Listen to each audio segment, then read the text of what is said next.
بسم الله الرحمن الرحيم. الحمد لله رب العالمين، وسبحان الله العلي العظيم،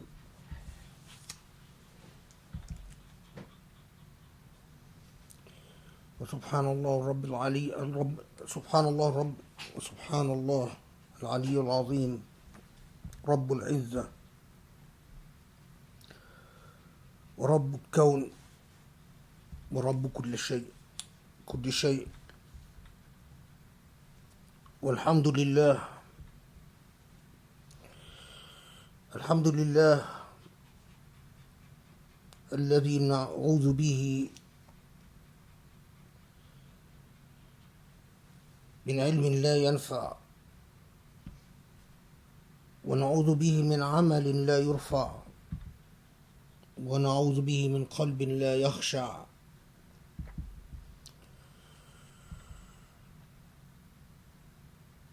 اللهم يا رب يا رب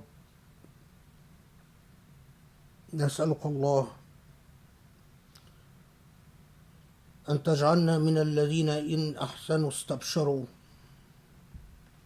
وإن أساءوا استغفروا. يا الله يا علي يا عظيم. ونسألك الله عزائم رحمتك، ونسألك الله أن لا تحرك قلوبنا إلا بحبك، ولا تعمل جوارحنا إلا في طاعتك. لا إله إلا أنت.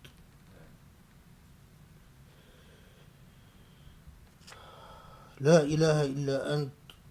ونصلي ونسلم ونبارك على محمد النبي الأمين.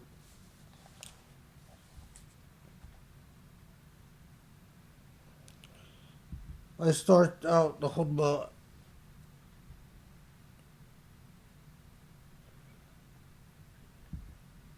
by supplicating God, who is like no other. There is no comparable, there is no similar. God, the creator of everything, who is outside the logic of the created, the creator of the physical laws, who is not bounded by the physical laws.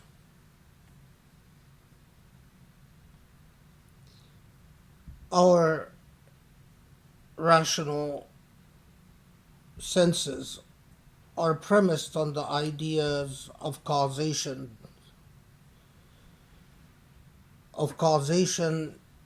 and laws that shape and determine physical reality. The only exception to the existence of physical laws and to the laws of causation is God's self. And that is why we say Subhanallah, meaning there is no comparable to Allah. And especially at the beginning of the month of Ramadan, the supplication that I cherish to pray that when Allah moves our hearts, when Allah yuharrik qulubana, when Allah moves our hearts, that Allah moves our hearts towards loving God. That is the highest aspiration, is that we want the heart to love. And we want the heart not to be content with fear or dread or caution. Because a lot of people might just obey God out of caution, just in case. But we want the heart to actually be affirmatively touched by God's love. to know God and to fall in love. And that when God inspires our bodies to move, when we act upon the laws of causation, the laws of physicality, and we move our bodies, the jawarih, we move the body, we move the various parts of the body only towards what would please God, what would bring us closer to God.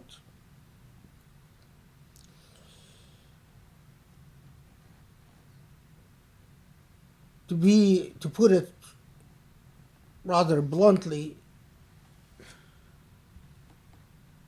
it is rather painfully obvious that if the body is created by God and your heart is created by God, then it is painfully obvious that you would not want your heart to steer you in any direction but towards God. And if your body is basically alone from God to you, then by what gall are you to meet your Lord having used this body in any way but in a way that would please the owner? How could you use what belongs to someone else, and in this case to God, in a way that would do anything but ultimately meet the approval of that who loaned your body to you in the first place?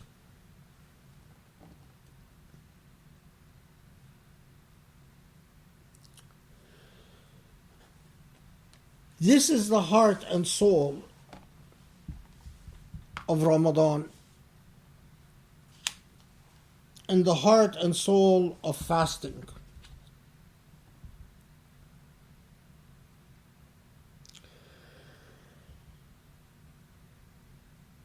In Surah Al-Baqarah, chapter Baqarah, the cow,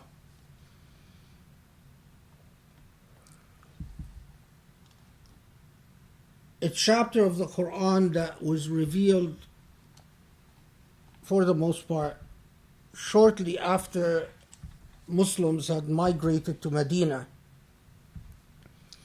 And a chapter, Surah Al-Baqarah, is a chapter that sets for the nascent Muslim community, that sets for this new Muslim community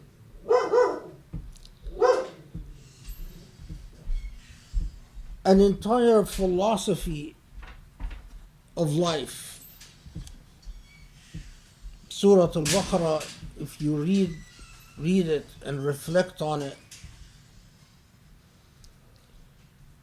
you will increasingly realize that it is nothing short of a philosophical engagement with the meaning and logic of social existence in Medina,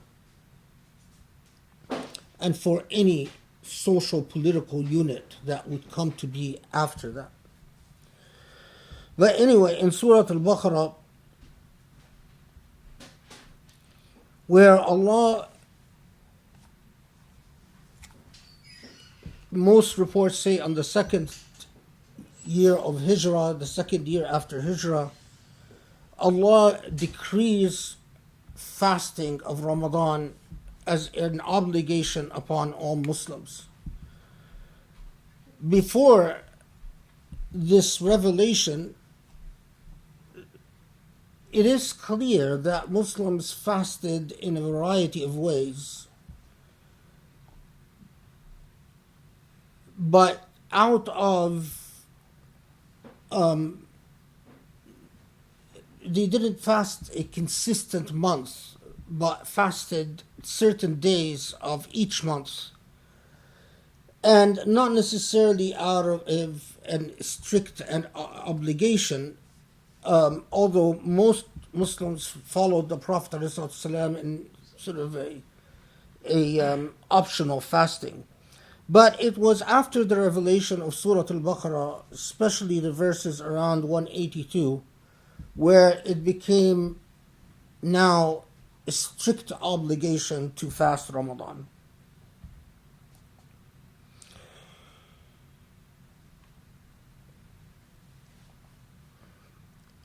يا أيها الذين آمنوا كتب عليكم الصيام كما كتب على الذين من قبلكم لعلكم تتقون أياما معدودات فمن كان منكم مريضا أو على سفر فعدة من أيام أخر وعلى الذين يطيقونه فدية طعام مسكين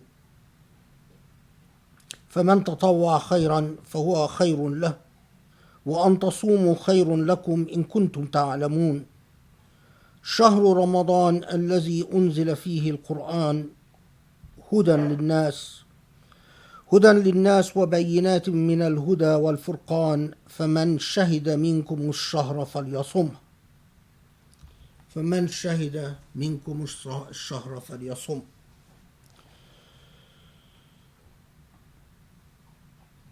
Allah speaks to the believers. Ya ayyuha alladhina amanu. When Allah speaks to the believers, Allah is defining the premises, the foundations for what it means to be a believer.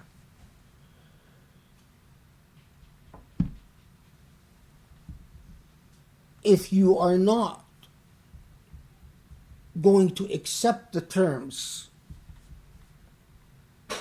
of Allah's discourse, then you do not count yourself as one of the believers. And Allah tells us that fasting has been ordained upon you as it was ordained on those before you. We know that fasting is a very old human practice.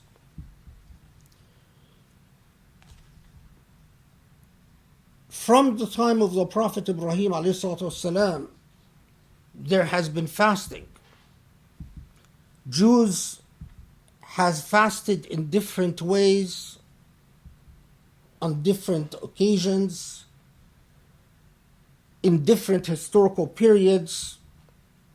So have Christians, and so have polytheists and ancient tribal religions.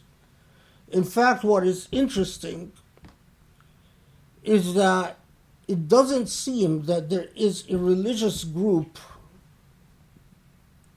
on the face of this earth, except perhaps some modern re-articulations of religion, and we'll talk about that in a second. But before modernity, human beings always understood that their relationship to the divine requires some form of fasting or another. And Allah acknowledges that. Allah knows that, obviously. And Allah says, well, fasting has been ordained on you, as it has. Now, who precisely and under what conditions were the original ordination of fasting on other people, that's a very big topic. But it affirms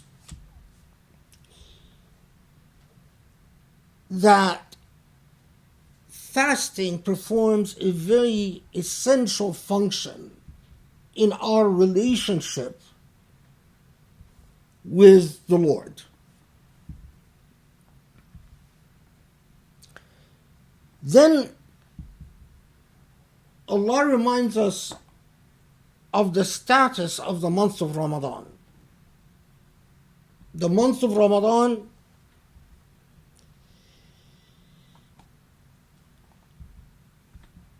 is that in which the Qur'an was revealed. And to make things simple so we don't spend too much time on this, the beginning of the revelation of the Qur'an was in the month of Ramadan. There are various traditions that say that the beginning of every revelation from God to human beings was always in the month of Ramadan. That this was the case with the Torah, that this was the case with the Injil or the New Testament. But we don't need to get into that. What we do know for sure is that the beginning of the revelation of the Quran was in the month of Ramadan. And that the month of Ramadan was also a very important occasion in which the angel Gabriel would go through the entire Quran with the Prophet ﷺ to make sure that the revelation that the Prophet ﷺ has memorized is precisely the revelation that Allah wants to survive. We also are taught by the Prophet ﷺ that the month of Ramadan is a blessed month in which the power of those who want to reach out to God and to fall in love with God, if this is your sincere desire, then there are powers in the cosmos that will assist you, whether these powers are angels or whether God will use the laws of causation to help you achieve your goal. It is as if the veils between the dimensions, dimension earth and dimension heaven,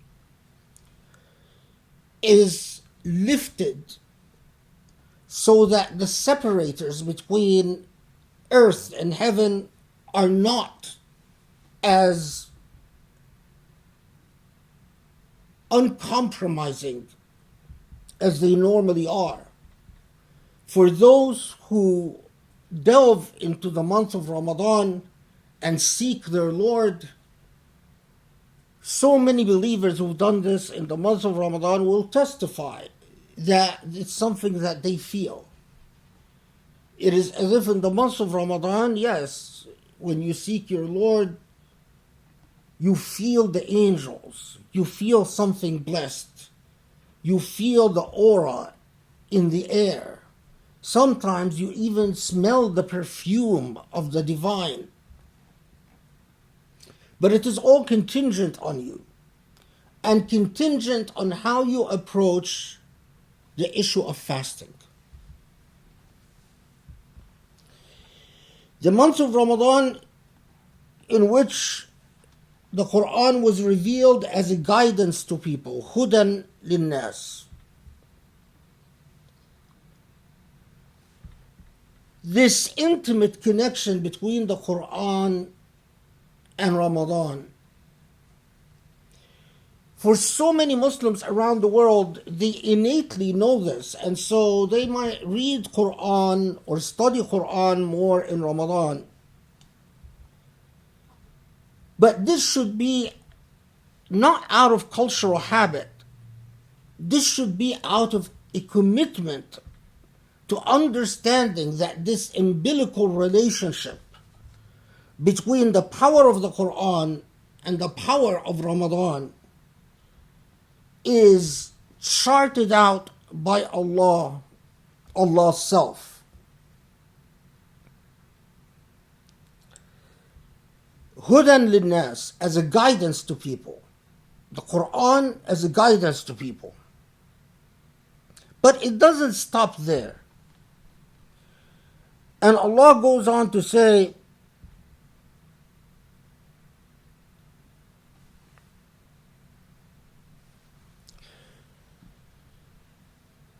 وبينات من الهدى والفرقان.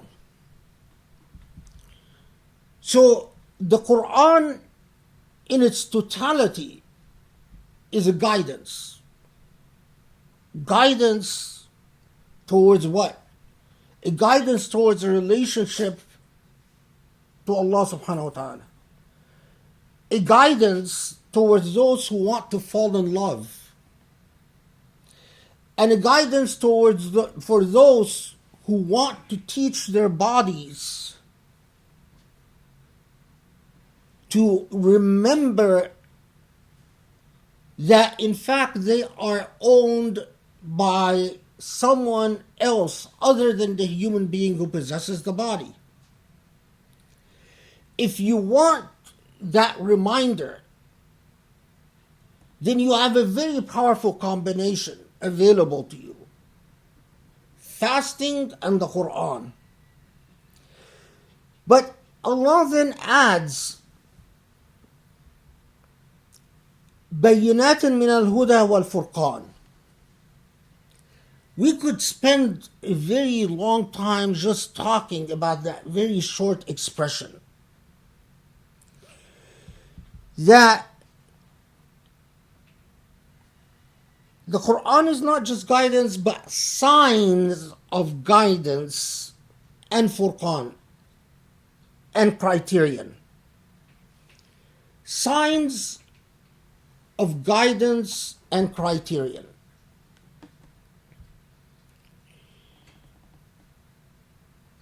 I pause because there's so much that you can say about this, but we can't spend as much time as it would be needed, except to say that within the Qur'an, when you say بينات من الهدى, signs are like signposts of guidance, meaning that attainment from the Qur'an towards the journey of guidance is incremental and developmental. That the more you engage the Qur'an, the more it anchors you and carries you towards a higher realization. The more you spend with the Qur'an, the more time you spend with the Qur'an, the higher your liberation, the more you are elevated. بينات من الهدى. Different parts of the Qur'an will address you in different ways, on different times, for different occasions. And none of it is coincidental or happenstance. You could read the same surah 20 times, and each time it strikes you in a different way, and that is the way it is supposed to be, as long as your heart is with God. But not only that, but it is also bayinat min al-furqan, a criterion. Now this deserves a pause. Criterion.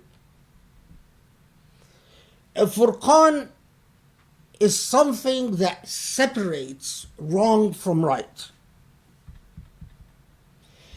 If the Qur'an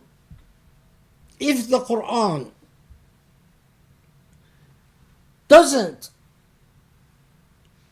transform you into a more ethical human being, a more moral human being who is able to tell the difference between wrong and right, then the Qur'an is not a furqan for you. It's not a criterion for you. There are those Muslims, and we all know many of them, who could pray and who could read Qur'an and who could fast, but it doesn't seem to affect their conduct. They could still lie, they could still backbite, they could still spend hours on social media talking about people. They could still cheat, and they could still do all the things that they're not supposed to do. For these people, the Qur'an is not a furqan. This is the problem for anyone that says, I am a Muslim who follows the Qur'an, but continues to commit injustice, inflict suffering and hardship on people, rob people, degrade people, humiliate people. The Qur'an is a furqan. A furqan means it distinguishes. It is the criterion that separates darkness from light, good from bad, wrong from right. For the Qur'an to be a huda, a guidance for you, then it must also be a furqan. It must also be the yardstick by which you separate between what you recognize as wrong in life and what you do not recognize as wrong in life, between right and wrong. The Prophet ﷺ said there are many people who gain nothing out of their fasting other than simply hunger and thirst. And there are many people who gain nothing out of their Islam than just simply reading the Fatiha or Qisar surah, short surahs, but it engages nothing inside of their heart and consciousness. We fast for the same reason that all human beings have innately, intuitively fasted for their gods. Of course, the ancient people used to fast to please their deities, so that deities can bless their trade, can bless their marriages, can bless their lineage, can do whatever. But human beings innately recognize that if you live your life on the principle that your body is entitled to attain whatever it desires. I feel lazy, so I just want to sit down. I feel energetic, so I'm going to get up and do whatever. I feel hungry, so I eat. I feel like a little bit of chocolate, so I consume chocolate. I feel I want to take a bite of a banana, so I do so. I feel thirst. If your relationship with your body is that your body is the master, and you are subservient to this body, then you will never recognize that your body in fact belongs to God. You live your life only learning one thing, that your body is entitled to gratification. Why do so many people in our modern age suffer from weight problems? Why are there so many overweight people? Because they learn to gratify their body. Of course, there are a lot of people who are overweight because of medical reasons, but I'm not talking about this issue. People get sick, people go on steroids, people so on and so forth. But it is that relationship of gratification. If you do not learn to discipline the body, to tell the body, remember, you are on loan from the owner. The owner is God. And in the end, when I meet God, God will ask me, how did you use what I gave you on loan, your body? Did you cause your body to get an STD? To get some infectious disease? Did you use it in an immodest and promiscuous way? Did you use it to abuse people and to hurt people and to commit injustice? Did you use it to gratify your desires? To love God, in order to take the initial step towards loving God, the first step starts with self-denial. Because God is not bounded by physical laws. You are not going to love God through gratifying the body. God has a very different logic. You cannot gouge yourself, or the word, you cannot eat to your heart's content and drink to your heart's content and reach God through that the means of fulfillment and gratification, because God's logic is metaphysical. Metaphysical. So it is only when you learn to deny the physical that you can start the journey towards even understanding God. So when God tells us in the Qur'an, when people ask you about me, God is speaking, and some people ask the Prophet ﷺ, is God far away or is God close? So God responded in the Qur'an, says, and when people ask you about me, tell them, I am very close and I hear everything they say. أجيب دعوة الداعي إذا دعان. Close, and I hear what they say.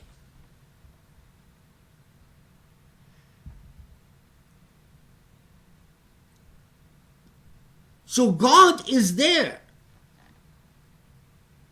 But that journey of understanding the God who is there and who you will meet, إِنَّكَ كَالِحٌ إِلَىٰ رَبِّكَ كَدْحًا فَمُلَاقِيهِ, you will, in the end, you're marching, you're like on a plane. You're on a plane, and this plane is going to land. You know it's going to land. Death is coming. But there are some people on this plane that get drunk, and they get giddy, and they get happy, and they get distracted, and they're having so much fun, they forget that the plane is going to land. Can you imagine the silliness of this? Some people on a plane, they get so happy that they forget about the landing and they start partying and doing whatever they feel like doing, bothering people, being rude to people. They're going to land and they're going to pay for their behavior. It's inevitable.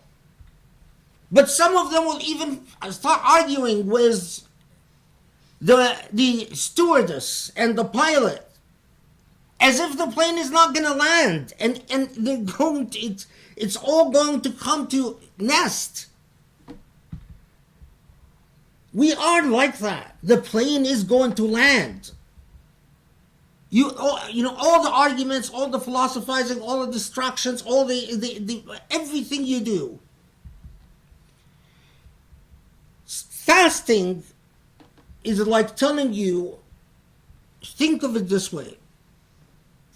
Satisfying the body is like that person on the plane who gets intoxicated in order to forget what will happen after the plane lands. Fasting is the key to remembrance, self-denial. To learn to dominate and control this body through self-denial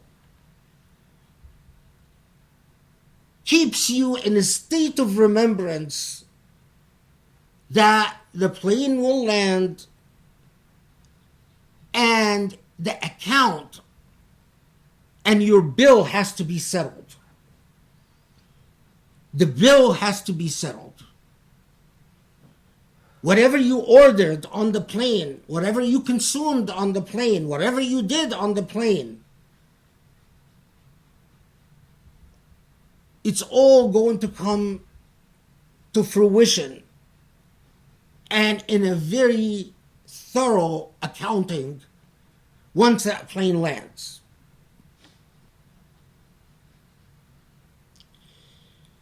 أقول قولي هذا وأستغفر الله لي ولكم وأسأل الله يستجب لكم. بسم الله الرحمن الرحيم. الحمد لله رب العالمين، ونصلي ونسلم ونبارك على محمد النبي الخاتم الأمين المرسل رحمة للعالمين.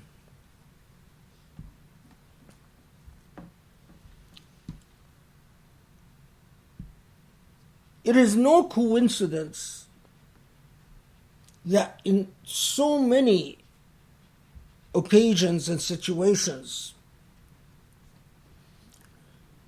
some of the most famous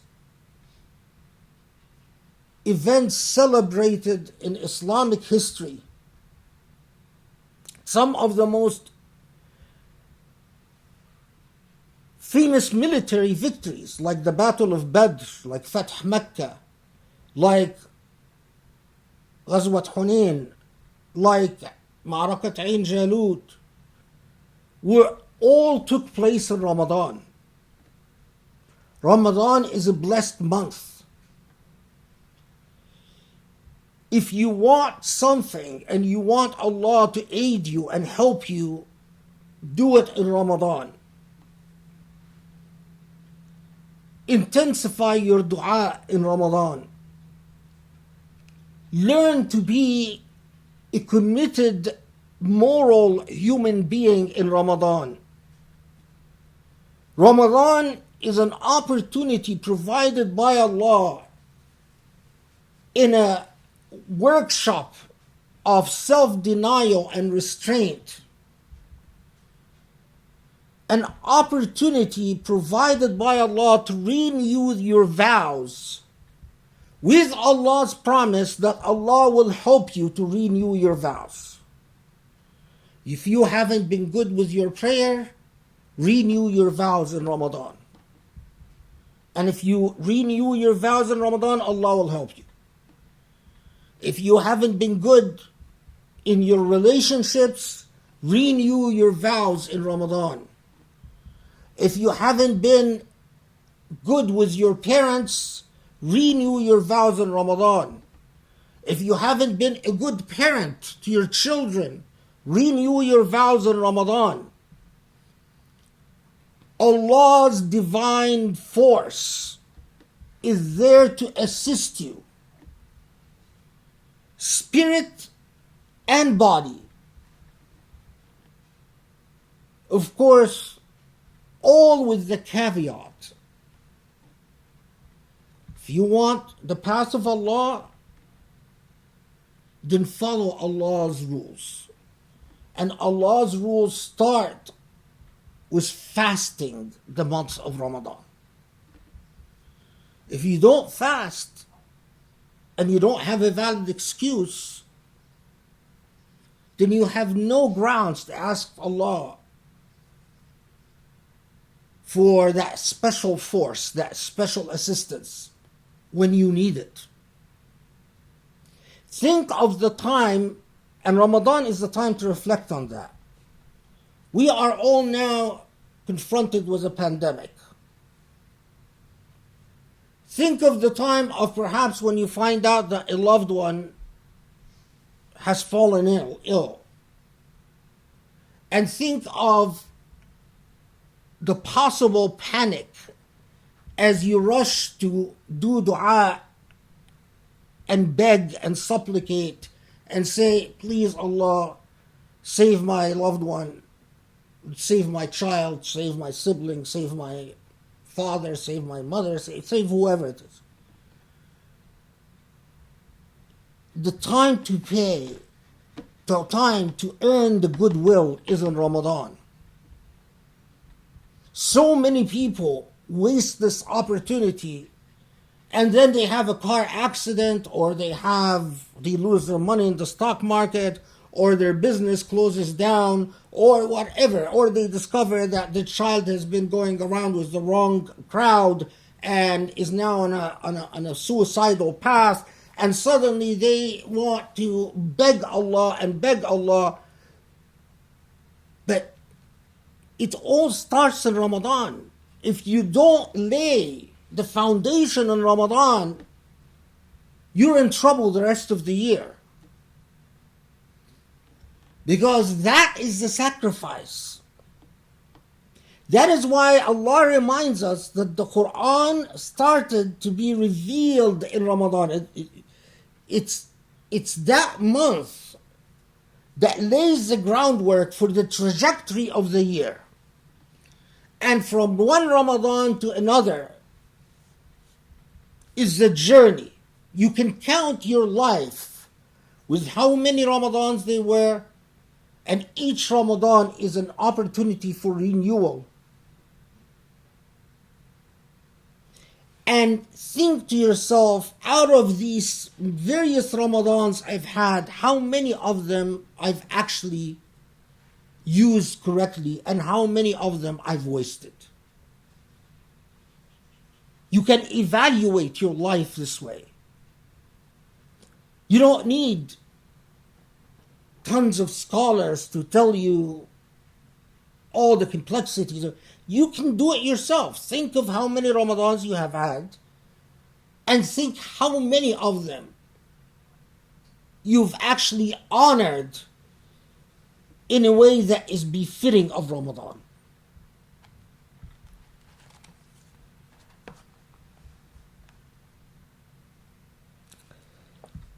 Now,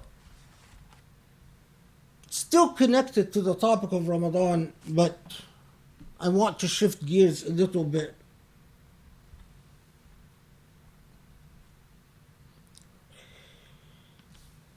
And I want you to imagine, well, not imagine, but can you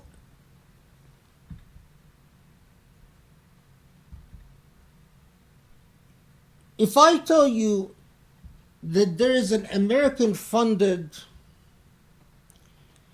television station. This is a television station that is funded by U.S. tax money, funded by the American government. And this television station does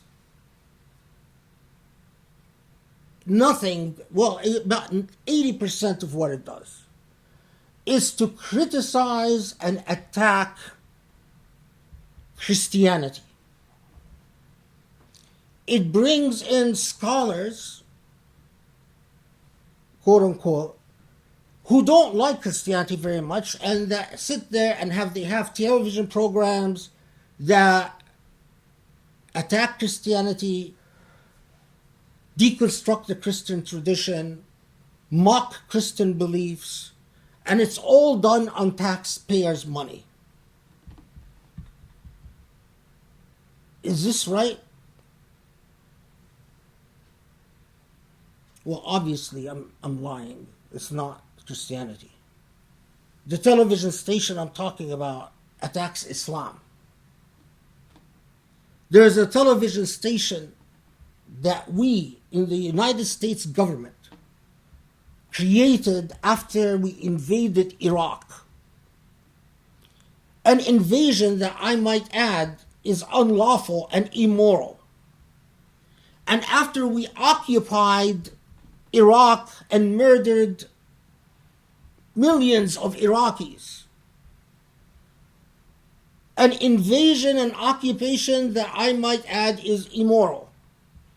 Then we created a television station called Al-Hurra. Hurra in Arabic means freedom.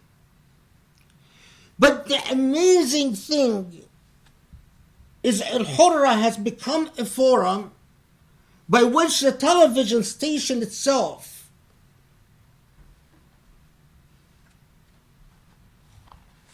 gives television programs. In other words, it hosts, it actually hires people like Islam al-Bahiri, Abdu Mahir, Khalid Muntasir, Shahrur, Ibrahim Isa, Yusuf Zidan.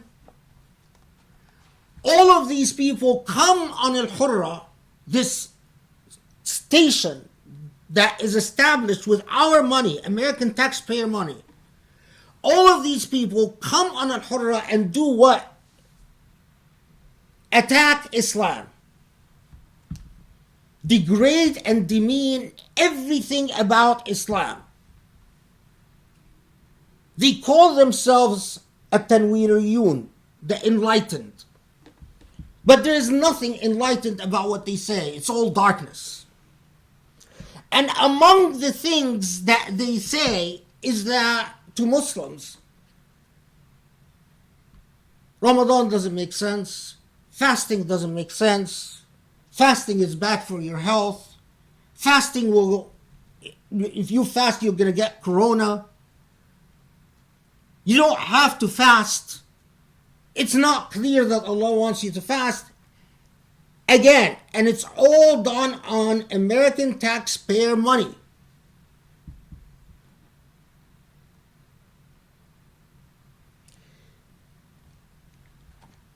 One of the biggest, if you've read in the history of American Indians,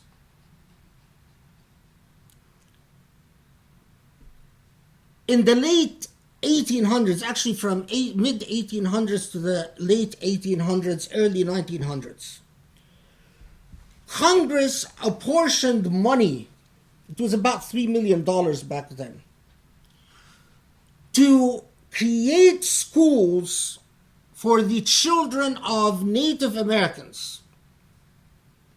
And part of the congressional record for the purpose of these schools is to teach the children of Native Americans civilized values and to get them to understand the repugnancy of their native cultures. Congress wanted to teach American Indians white values, the values of whites, and to get them to have nothing but disdain towards their own tradition. Al-Hurra channel does the same thing. Is that what it does, it wants to get Muslims to look down upon their own tradition. It is part of a thoroughly colonial project. And it's done with our taxpayers' money.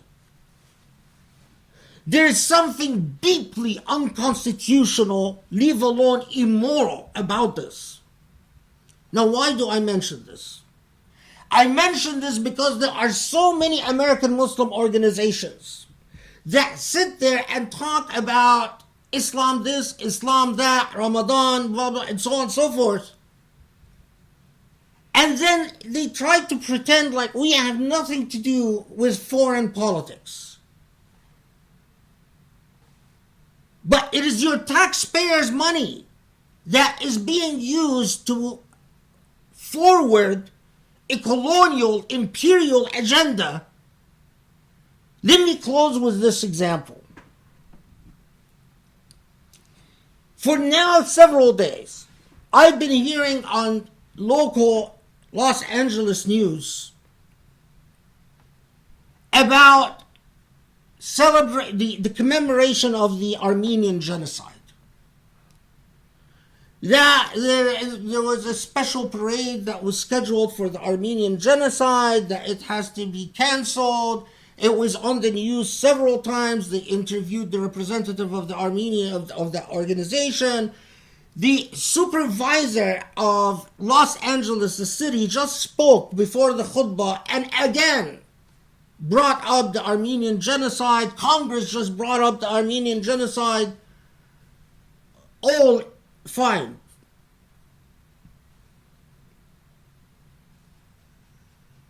But how about the Bosnian genocide? How about the ongoing genocide of the Rohingyas? How about the ongoing genocide of the Chinese Muslims? Why is it that in Los Angeles, the entire world has to remember the atrocity and the offensiveness of the Armenian genocide, but the genocides committed against Muslims hardly are worth a mention. I'll tell you why, and I'll be very blunt. Because there are Armenians, wealthy Armenians, who went to intelligent Armenians and told them, hey, come, you've graduated from Harvard, you graduated from Yale, you went to Princeton, come. I will fund you. And I want you to do nothing with your career. But make sure that the world doesn't forget about the Armenian genocide. And why is it that with Muslims, no one talks about the Bosnian genocide, no one talks about the genocide that we committed in Iraq? All of you Iraqis out there, you know the level of the genocide committed against Iraqis. But the difference is there are no wealthy Muslims who went to active, intelligent Muslims and said, here, I am going to fund you, but make sure that the world remembers Muslim victims. This is the difference. I know so many wealthy Muslims.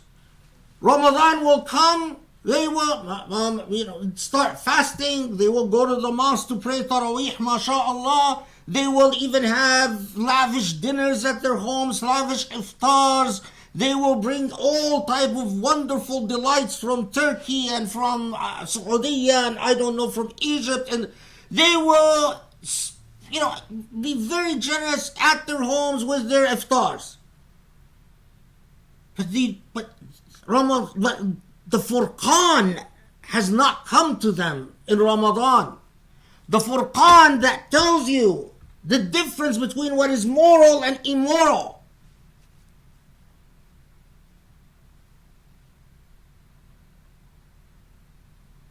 That makes me conclude that for the vast majority of Muslims, they haven't learned the meaning of fasting. Because if you are a rich Saudi or a rich Egyptian or a rich Turk or a rich anything, and Ramadan comes and goes, and you haven't learned that your wealth is not your own in the same way that your body is not your own, and that your wealth was given to you for a purpose, and that purpose has to be a moral and ethical purpose, then you've gained nothing from Ramadan other than thirst and hunger, as the Prophet ﷺ said. لا حول ولا قوة إلا بالله.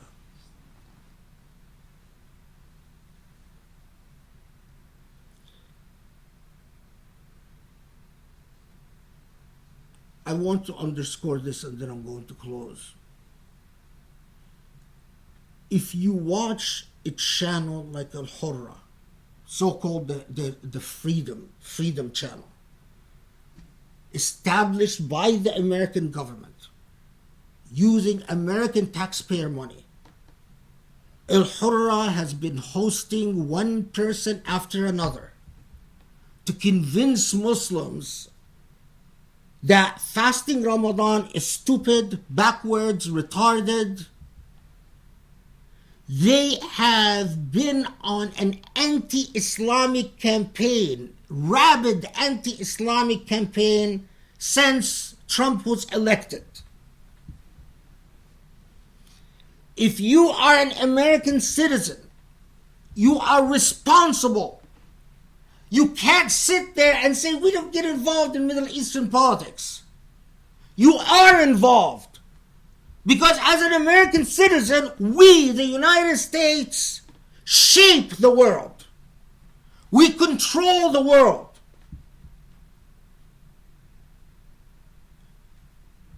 you should be deeply concerned about whether your money is being used by our government to fund Islamophobic projects or not. And if you aren't concerned,